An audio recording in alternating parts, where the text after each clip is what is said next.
Thibaut est photographe. Au cœur des sables du Marcanterre, il a créé une maison d'hôte, tout entière dédiée à la nature et au Japon. Au mur, les photos du regard qu'il a si souvent posé là-bas. Benoît, son assistant photographe, vit à 10 000 km de là, près de Kobe.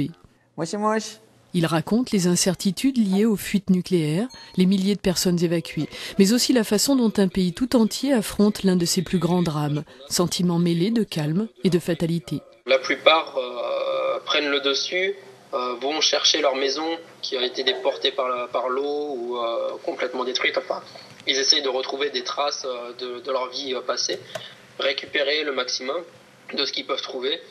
Et voilà, c'est un peu l'état d'esprit actuel et c'est très japonais, c'est que face aux événements, on peut rien y faire et il y a que à subir et à relever la tête après.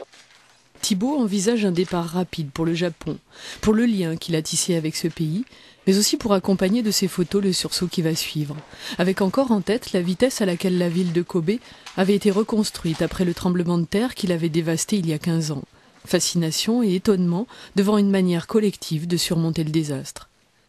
Les immeubles à Tokyo ont résisté, donc là c'est un truc assez incroyable, c'est-à-dire qu'on voit les immeubles complètement en mouvement et ils tiennent debout, quoi. Donc tout ce qui a été fait, tout ce qui a été pensé après, à partir des séismes passés, à partir de leur retour d'expérience, tient la route, quoi. Donc c'est ça qui est intéressant, c'est cette exigence dans le quotidien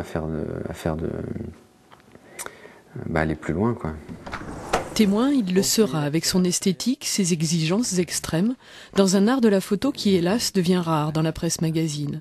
Mais quel qu'en soit le support ou le lieu de diffusion, il en ramènera, c'est sûr, une trace précieuse. Du Japon, mais quand on le vit vraiment, quand on y est, mais c'est énorme.